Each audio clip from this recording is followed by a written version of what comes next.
I don't often talk about modern games on this channel, but there's actually a lot of games for the Switch that I have come by in my time in Japan, and I want to show you what I picked up. I think this is about 17 or 18 games here, and I want to know what you think about my little collection here, starting off with Smash Brothers.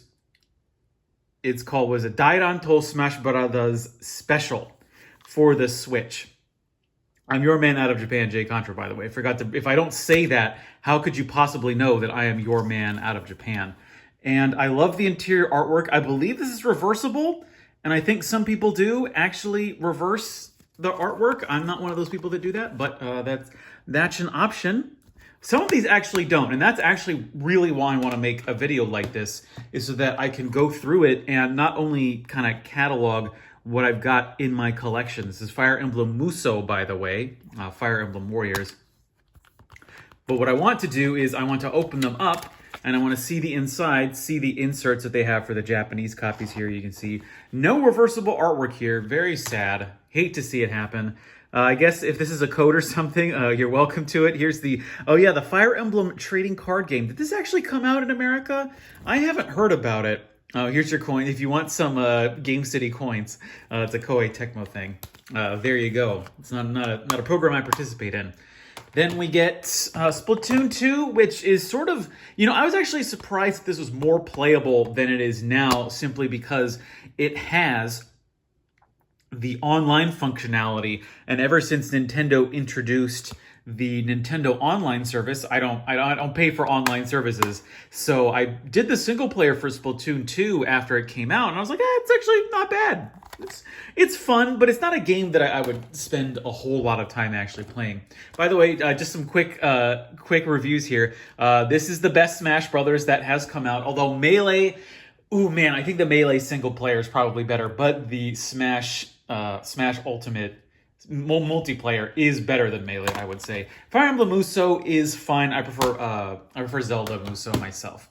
Then we get to Mighty Gunvolt. What is this called? Oh, this is Amdobru Gunvolt Striker Paku. This is a set of ports. There are two games that came out for Gunvolt for the 3DS, and this ports them to the Switch. It's a fine game. I beat the first one. I didn't end up clearing the second one. No reversible artwork, unfortunately. It kind of reminds me of Mega Man a little bit. It's a good game. It's a good game. I don't want to knock it too much. Then we get what might be my favorite game for the Switch, Mario Kart 8 Deluxe. I don't know if I've had more fun playing a game on the Switch than what is essentially a port from the Wii U. This is a fantastic game. So many courses. Probably the most courses of any Mario Kart ever. Of any racer, now that I think about it. Except for perhaps like one of the Gran Turismos. And then it's got the manual here. I love how, even though they don't have manuals, at least they tell you, you only need to know 4 buttons to play Mario Kart 8. And there, they tell you all the things you need to know. Pokemon Shield. So I know people were turned off a little bit by the most recent gen of the Pokemon series. What is this? Pokemon Tachi to Mada Minu Hoboken e Kimi ga Mirai no Champion. You are the future champion. I wonder what the English looks like. I wonder if they use the same kind of like graphic outline or design, and then they just change up the text. That'd be interesting. Oh, cool little reversible. So what is this? Whoa, okay, hold on. What is this? Oh, this is an event back in January of 2020. You get this the Kyodai Maxu, the giant Nyas. And then we've got a little, software lineup. This actually kind of reminds me of opening up those Sega Saturn games and seeing the little magazines that Sega would put into there. It would tell you kind of what the contemporary release dates were for those games. That's a little cool thing. I'm hoping these are different. I should open up the other ones too. But I loved playing Sword and Shield. I found that it was the least grindy of any Pokemon that I've played so far, and that's what I want. I want Pokemon, but without the grind. And unfortunately, I was playing like Soul Silver the other day, and boy, was that grindy.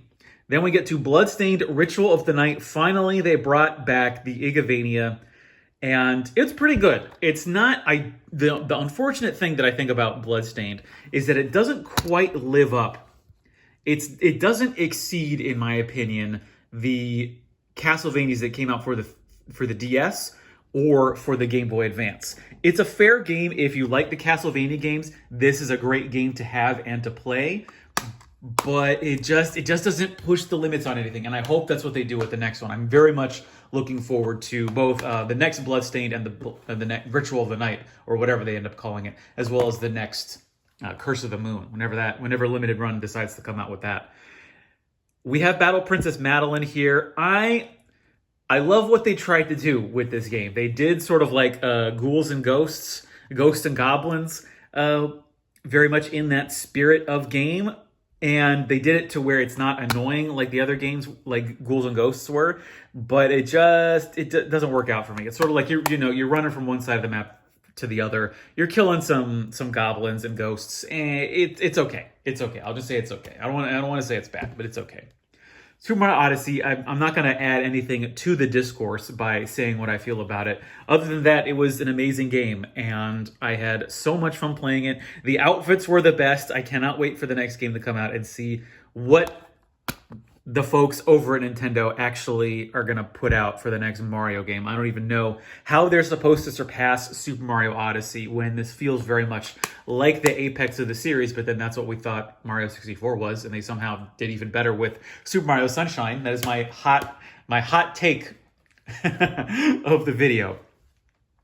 Cyvarior. This is Cyvarior Delta. It has 3 Cyvarior games in it, although they're all more or less the same game with a few differences in terms of the rule sets.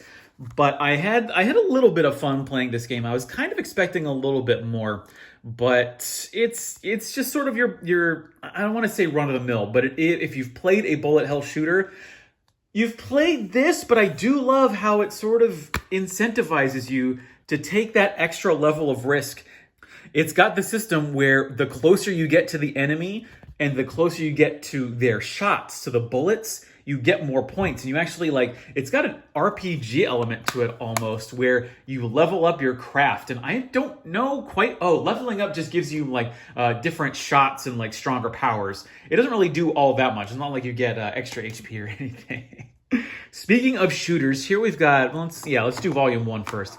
This is the Psikyo Shooting Library Volume 1. I believe this is called Alpha in the English version. It has, this would be Strikers 1999, Soul Divide would probably be this, and then this would be, what was it?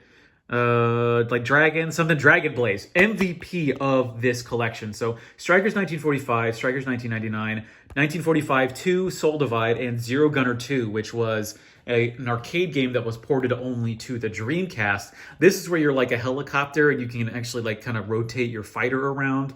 Soul Divide is a horizontally scrolling shooter where you get scrolls and you can use magic powers as your bombs. 1945, 1945 2, and 1999 are sort of traditional vertically scrolling shooters. I love 1945. I think 1945 2 is the best. 1999 is really rough. It's a bit more 3D, and I think it's a bit actually more punishing than it really should be. Dragon Blaze is so good. It is amazing. It's very fantastical. It's just got a lot of redeeming qualities to it, and this is a really great set. You get 6 games on it. And all of them are at least worth playing once. Some of them even more so, especially Dragon Blaze. Then in Volume 2, which I think is also a very good set, although it has some weird quirks to it. So you get Gunbird, which is really good.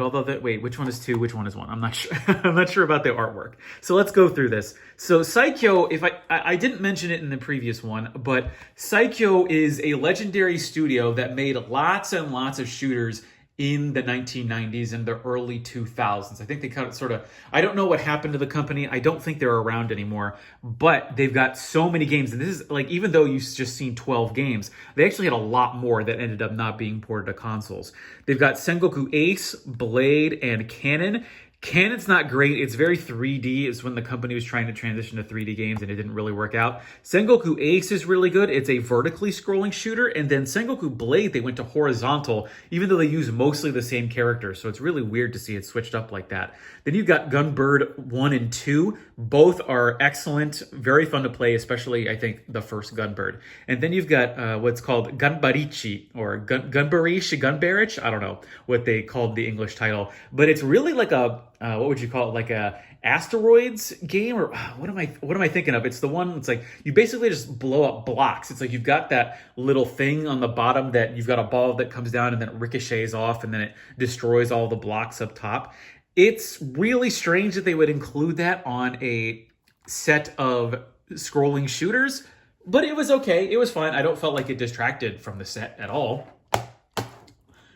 Speaking of detractions, let's talk about Contra Rogue Core, which I feel like is I don't want to say it's a disgrace, but the thing is, when I think of Contra, I think of 2D platforming action, shooting, like, what is it, run and gun? And this is very much run and gun, but it's done in 3D, and the graphics very much have the color palette of a PS3 game. I was not the biggest fan of this, despite loving the Contra games.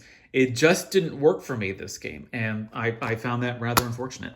Oh, I don't think I showed the insides of the other games. Hey, at least they got the reversible artwork. That is points. That is plus for me, especially when you're a physical collector. Let me double check what the insides of these look like. Yeah, look at that. Oh, beautiful. Beautiful inner artwork. Get a shot of the cartridge there. Then what was, I remember showing the inside of Siberia. See, Strikers 1945, these are, as far as I can tell, these are actual arcade ports.